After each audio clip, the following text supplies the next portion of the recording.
Hey, Living Rock, this is Robbie Hill, one of your elders. I wanted to take a moment and do just a quick devotional on the Last Supper.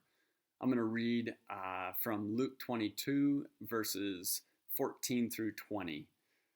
And when the hour came, he reclined at table, and the apostles with him. And he said to them, I have earnestly desired to eat this Passover with you before I suffer. For I tell you, I will not eat it until it is fulfilled in the kingdom of God. And he took a cup, and when he had given thanks, he said, Take this and divide it among yourselves. For I tell you that from now on I will not drink of the fruit of the vine until the kingdom of God comes. And he took bread, and when he had given thanks, he broke it and gave it to them, saying, This is my body, which is given for you. Do this in remembrance of me. And likewise the cup, after they had eaten, saying, This cup that is poured out for you is the new covenant in my blood.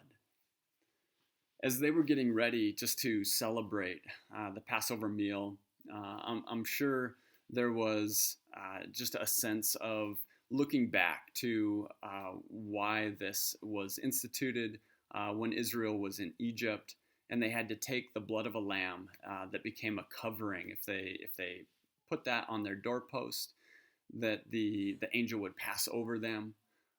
And then also, as Jesus is sharing this, knowing that he is about to become the Passover lamb, that his blood would be shed, that his body would be broken, that he would become that sacrifice, that he would be a once for all, the righteous for the unrighteous, to bring us to God, sacrifice that wouldn't have to be repeated on a yearly basis. He was instituting the new covenant that was a better covenant.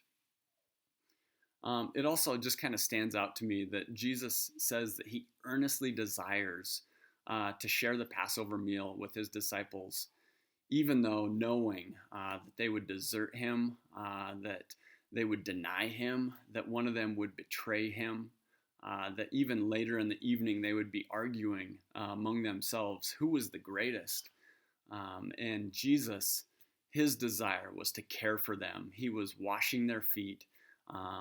And just teaching them in the midst of knowing what was going to happen.